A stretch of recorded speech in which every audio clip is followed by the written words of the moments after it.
Hello friends, मी Vishakha global online मराठीमध्ये आपल्या सर्वांचं स्वागत आहे. आजच्या या व्हिडिओमध्ये आपण संत गाडगेबाबा अमरावती युनिव्हर्सिटी म्हणजेच SGBAU या युनिव्हर्सिटीच्या PhD एंट्रन्स टेस्ट पेट 2026 बाबत इम्पॉर्टंट इन्फॉर्मेशन बघणार आहोत. जसे की मी काल तुम्हाला नोटिफिकेशन आउट झालं याच्याबद्दल एक इन्फॉर्मेशन दिली होती. त्याच्यामध्ये ऍप्लिकेशन डेट म्हणजे ऍप्लिकेशन कधी सुरू होणार आहे याबद्दल इन्फॉर्मेशन दिली होती. ऍप्लिकेशन 13 ऑगस्ट म्हणजे उद्यापासून हे सुरू होतील. सो त्याआधी तुम्हाला फॉर्म भरण्या अगोदर ही इन्फॉर्मेशन माहीत असणं गरजेचं आहे की तुम्ही ही एक्झाम देण्यासाठी एलिजिबल आहात का. एलिजिबल असाल तर फी एक्झम्पशन कोणासाठी आहे, त्याचबरोबर तुम्ही कुठल्या चुका टाळल्या पाहिजेत. जर तुमचा विषय कोणता आहे आणि कोणत्या विषयामध्ये तुम्ही अप्लाय करू शकता हे जर तुम्हाला माहीत नसेल तर यामध्ये मी संपूर्ण इन्फॉर्मेशन दिलेली आहे.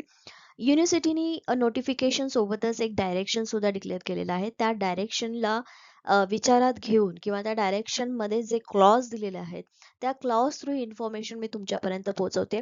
होपफुली ही इन्फॉर्मेशन तुम्हाला युजफुल ठरेल. सो व्हिडिओ शेवटपर्यंत बघा. ठीक आहे. सो यामध्ये जे विद्यार्थ्यांना प्रश्न पडलेले आहेत त्या प्रश्नांची लिस्ट मी इथे मेन्शन केली की ज्या प्रश्नांची उत्तरं मी देऊ शकते या डायरेक्शनच्या भरोशावर.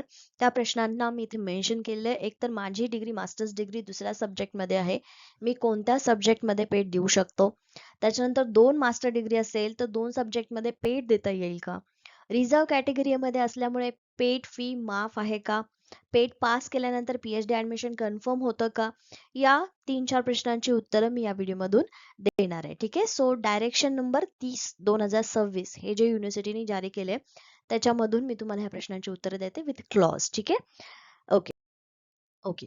सो या प्रश्नांची उत्तरं देण्या अगोदर मी तुम्हाला सांगू इच्छिते की ग्लोबल ऑनलाईनने खास SGBAU युनिव्हर्सिटीच्या पेड एंट्रन्स एक्झामसाठी प्रिपेअर करणाऱ्या स्टुडंटसाठी रिसर्च मेथॉलॉजी फुल कोर्स घेऊन आलेलो आहोत.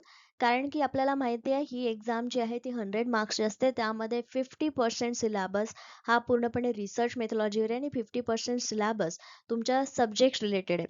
म्हणजे हा गॅरंटेड सिलेक्शन मिळवून देण्यासाठीचा कोर्स असं मी म्हणू शकते. कारण की 50% मार्क्सचं प्रिपरेशन तुमचं या कोर्समधून आम्ही प्रिपेअर करून घेतो आणि तेवढी गॅरंटी देतो की हे पार्ट तुम्ही एकदा पक्का करून त्याच्यातून मॅक्सिमम स्कोर करू शकता. कारण मागील स्टुडंट्स जे आमच्या कोर्सला जॉईन झाले होते त्यांनी यामधून चांगला रिझल्ट घेतलेला आहे. या खूप फुल कोर्समध्ये mock test, notes, live lectures आणि MCQ PDF हा संपूर्ण मटेरियल तुम्हाला मिळतो आणि तुम्ही कॉन्फिडेंटली हा पेपर फर्स्ट किंवा सेक्शन ए जो आहे तो मॅक्सिमम स्कोर करता आणि सेकंड पेपरमध्ये थोडे मार्क्स घेतले तरी तुम्ही एलिजिबल होता ही पेट एक्झाम क्रॅक करण्यासाठी. ठीक आहे. सो या कोर्सला जॉईन करण्यासाठी इकडे दिलेल्या व्हॉट्सअप नंबरवरती मेसेज करू शकता किंवा प्ले स्टोअरवरून ग्लोबल ऑनलाईन नावाचं ॲप डाउनलोड करू शकता. या कोर्सची फीस फक्त 899 आहे. आपल्या लाईफमधला एक इम्पॉर्टंट डिसिजन घेण्यासाठी ही फीस अगदी मिनिमल आहे. इकडे न्यू बॅच जी आहे ती 17 ऑगस्ट पासून स्टार्ट होते. तर तुम्ही तुमचं नाव रजिस्टर करून प्रिपरेशनला सुरुवात करू शकता. ओके. जसा मी पहिला प्रश्न मांडला होता की काय म्हणजे स्टुडंट्स विचारत होते की मास्टर्स डिग्रीचा सब्जेक्ट कुठला आहे आणि आपण कुठल्या सब्जेक्टमध्ये आपण PhD करू शकतो असा प्रश्न होता, राईट. सो नियम म्हणजे क्लॉज नंबर 8 जो आहे डायरेक्शन 30 मधला त्यामध्ये असं सांगतो की कॅन्डिडेट्सनी ज्या सब्जेक्टमध्ये मास्टर डिग्री कंप्लीट केलेली आहे किंवा घेत आहे, ठीक आहे, शेवटच्या इयरला शेवटच्या सेमिस्टरला तुम्ही जर असाल मास्टर डिग्रीच्या तर तुम्ही याच्यासाठी परसुईंग म्हणून एक्झामला अप्लाय करू शकता. ठीक आहे. सो त्या सब्जेक्टमध्ये तुम्ही पेटसाठी एलिजिबल असतात. सो सर्वप्रथम तुम्हाला काय करायचंय, तुमची मास्टर डिग्री कोणत्या सब्जेक्टमध्ये आहे हे तपासायचं आहे आणि पेटमध्ये त्यांनी जे सब्जेक्ट मेन्शन केले त्यामध्ये तुमच्या मास्टर डिग्रीचा सब्जेक्ट आहे की नाही हे चेक करायचं आहे. ठीक आहे. सपोज तुमचं MA इकॉनॉमिक्स झालं असेल तर इकॉनॉमिक्स सब्जेक्टमध्ये पेटसाठी तुम्ही अप्लाय करू शकता. MA मराठी झालं असेल तर मराठी सब्जेक्टमध्ये तुम्ही अप्लाय करू शकता. इंग्लिश झालं असेल तर इंग्लिशमध्ये अप्लाय करू शकता. तर हे सिंपल म्हणजे जे लॉजिक आहे किंवा युनिव्हर्सिटीच्या रूल नियमनुसार त्यांनी हे क्लिअर केले की ज्यामध्ये मास्टर डिग्री आहे. समजा तुम्ही इकॉनॉमिक्स केलं असेल आणि तुम्ही कॉमर्सच्या अंडर जर फॉर्म भरत असाल तर ते एक्सेप्ट केलं जाणार नाही. सो मास्टर डिग्री ज्या सब्जेक्टची आहे त्या सब्जेक्टमध्ये तुम्ही फॉर्म फिलअप करायचा आहे. देन तुमच्या सब्जेक्टसाठी पेट होत नसेल तर मग काय करायचं आहे, म्हणजे समजा आता बघा अकाउंट्स हा विषय जो आहे कॉमर्समध्ये अकाउंट्स विषय, बरोबर? तर या अकाउंट्स विषयाचं सेपरेट असं पेट इन्फॉर्मेशन होत नाही. मग काय करायचं आहे? मग युनिव्हर्सिटी एखाद्या सब्जेक्टसाठी पेट कंडक्ट करत नसेल तर कॅन्डिडेट्स संबंधित बोर्ड ऑफ स्टडीजने स्पेसिफाय केलेल्या रिलिव्हंट सब्जेक्टमध्ये पेटसाठी इलिजिबल होऊ शकतात. म्हणजे अकाउंट हा सब्जेक्ट कॉमर्सच्या अंडर घेतला जातो आणि कॉमर्समध्ये तुम्ही पेट एक्झाम देऊ शकता कॉमर्स या सब्जेक्टसाठी. ठीक आहे. सो रिलिव्हंट सब्जेक्ट कोणता आहे हे कन्सर्न बोर्ड ऑफ स्टडीजने ठरवलेलं आहे. तर ते तुम्हाला बघायचं आहे कशा अंडर कुठला सब्जेक्ट येतोय आणि त्यानंतर तुम्ही तुमचा सब्जेक्ट निवडायचा आहे.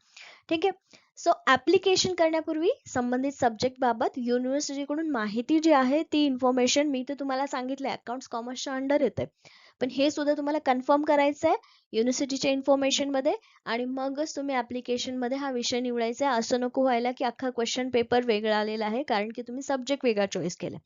ठीक आहे. सो ही एक ऍक्शन तुम्हाला घ्यायचं आहे जर तुम्हाला इन्फॉर्मेशन नसेल की तुमचा सब्जेक्ट पेट लिस्ट मध्ये येत नसेल तर कशात सिलेक्ट करायचं आहे. फॉर्म भरण्या अगोदर ही इन्फॉर्मेशन घेणं खूप इम्पॉर्टंट आहे. ठीक आहे. देन क्लॉज नंबर 9 मध्ये काय केलंय, तुमच्या जर 2 मास्टर डिग्री असतील तर तुम्ही दोन्ही विषयात पेट देऊ शकता का? आता याच्यामध्ये मोस्टली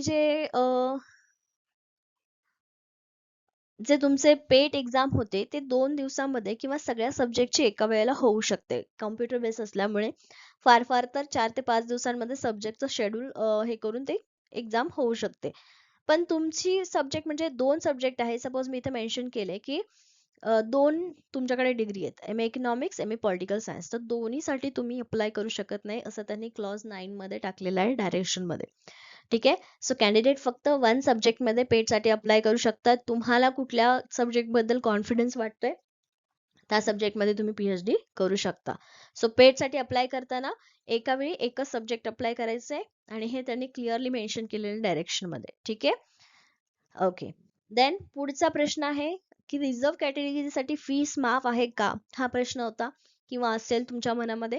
तर क्लॉज 6 मध्ये त्यांनी क्लिअरली डायरेक्शन मध्ये सांगितलंय की OBC, SBC, VJ, NT, NT, NTB, NTC, NTD, EWS, non creamy layer, SC, ST, transgenders, orphans हे येतात एका कॅटेगरीमध्ये आणि ह्यांच्यासाठी ऑटोमॅटिक फी एक्झम्पशन असं नाही. ह्याच्यामध्ये फी माफ नाहीये. सो डायरेक्शन मध्ये पेड फी पेमेंट जे आहे ते फक्त पीएच म्हणजे ब्लाइंड किंवा जे डिफरंटली आपण म्हणतो की तर त्यांना स्पष्टपणे इथे दिलेलं नाहीये. पण ह्या कॅन्डिडेट्सला ब्लाइंड किंवा व्हीएच किंवा पीएच फिजिकली हँडिकॅप स्टुडंट्सना जर अप्लाय करायचं असेल तर त्यांच्यासाठी मात्र याच्यात फीस मधून सूट दिलेली आहे युनिव्हर्सिटीच्या आणि हे त्यांनी क्लास 6 मध्ये मेन्शन केलेलं आहे.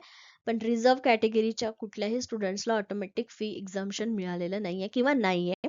काय फीस आहे याच्याबद्दल आपण ऑलरेडी एका व्हिडिओमध्ये डिस्कस केले.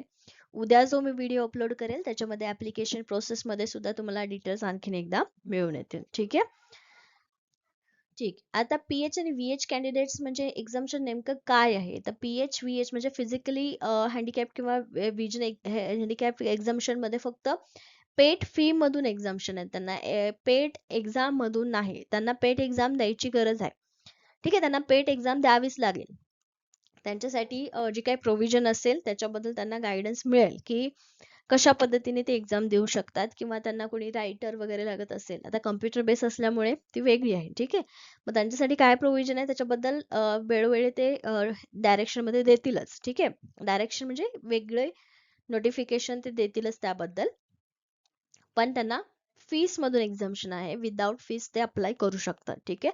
पण त्यासाठी जे डॉक्युमेंट्स लागतील इम्पॉर्टंट आहेत ते डॉक्युमेंट्स अपलोड करणं गरजेचं आहे. सो पेड क्वालिफिकेशन आणि ऍडमिशन प्रोसेस मधील इतर रिक्वायरमेंट आपोआप माफ होत नाही. त्याच्यामध्ये फक्त पेड एक्झाम मधून त्यांना एक्झाम्पशन आहे. म्हणजे फी एक्झाम्पशन आहे पण एक्झाम एक्झाम्पशन नाही. ठीक आहे. त्या स्पेसिफिक कॅन्डिडेट्सला हे क्लिअर केलं. आता रिझर्वेशन क्लेम करताना काय डॉक्युमेंट्स लागतील? म्हणजे तुम्ही आता समजा म्हणजे जनरल फी 1200 आहे बरोबर. त्यानंतर 700 का 800 रुपये रिझर्व कॅटेगरीसाठी आहे. सो रिझर्व कॅटेगरीमध्ये तुम्हाला ती फीस क्लेम करण्यासाठी काय करावं लागणार आहे? सो गव्हर्नमेंट रेझोल्युशन नुसार म्हणजे GR नुसार जे काही रिक्वायर्ड डॉक्युमेंट असतील ते तुम्हाला इथे फॉर्म भरताना अपलोड करणं गरजेचं आहे. आणि ते डॉक्युमेंट्स जर फॉल्स क्लेम असल्यास आढळलं तर ॲप्लिकेशन रिजेक्ट होऊ शकतं. समजा कास्ट व्हॅलिडिटी असेल, नॉन क्रिमिनल डॉक्युमेंट असेल, हे तुमचे क्लिअर डॉक्युमेंट असले पाहिजेत आणि हे तुम्हाला फॉर्म भरताना काय करायचं आहे, अपलोड करायचे आहेत. आणि जर ॲप्लिकेशन रिजेक्ट झालं तर तुम्हाला फी रिफंड मिळेल का, असाही तुमचा प्रश्न असेल. पण तेही त्यांनी क्लिअर केलंय की फी रिफंड केली जाणार नाही. सो डॉक्युमेंट्स व्यवस्थित भरा, तुमचेच आहेत की नाही हे व्यवस्थित तपासा आणि मगच ते अपलोड करा. ठीक आहे. सो कॅटेगरी जे आहे ते अतिशय काळजीपूर्वक भरा. जे डॉक्युमेंट तुमच्याकडे आहे त्या पद्धतीनेच ते कॅटेगरी सिलेक्ट करा. ठीक आहे.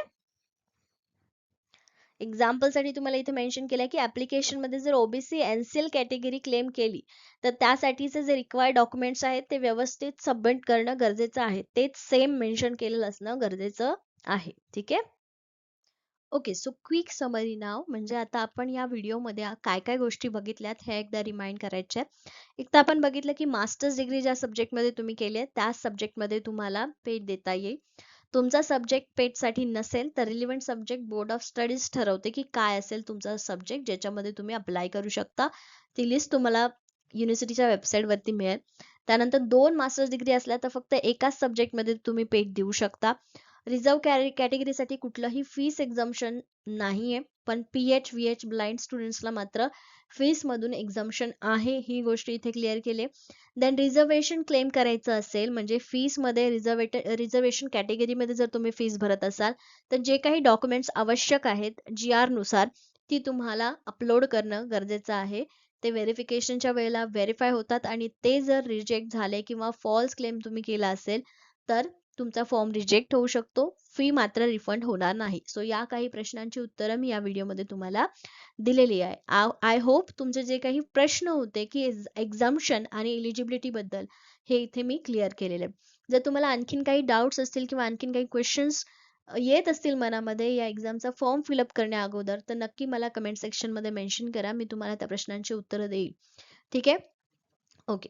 सो जाता जाता आणखीन एक गोष्ट इम्पॉर्टंट, ग्लोबल ऑनलाईन खास रिसर्च मेथॉलॉजी प्रिपरेशन करणाऱ्या स्टुडंटसाठी म्हणजेच पेट एक्झामसाठी, पीएचडी एंट्रन्स टेस्टसाठी किंवा कोर्स वर्क जे असतं आपलं रिसर्चचं त्यासाठी एक कम्प्लीट बुक घेऊन आलेली आहे जे तुम्हाला गाईड करू शकतं. यामध्ये टोटल 2000+ MCQ आहेत जे तुम्हाला प्रॅक्टिस करून ही पेट एक्झाम क्रॅक करण्यासाठी मदत करू शकतं. Topic wise notes, 30+ practice papers, previous year papers, topic wise MCQs याच्यामध्ये दिलेले आहेत जो राईट पाथ दाखवेल तुम्हाला प्रिपरेशनसाठीचा. ठीक आहे. हे बुक जे आहे ते ॲमेझॉनवर अवेलेबल आहे. या बुकची लिंक मी डिस्क्रिप्शन बॉक्समध्ये टाकलेली आहे. जे स्टुडंट सध्या इंग्लिशमध्ये प्रिपेअर करत आहेत रिसर्च मेथॉलॉजी त्यांच्यासाठी हे बुक इमिजिएट अवेलेबल आहे. तो मराठीमध्ये देखील हे बुक लवकरच तुमच्यासाठी अवेलेबल होईल. सो नक्कीच त्याचा वापर करून तुम्ही ही एक्झाम क्रॅक करू शकता. ठीक आहे. So thank you for watching video. All the best for the preparation.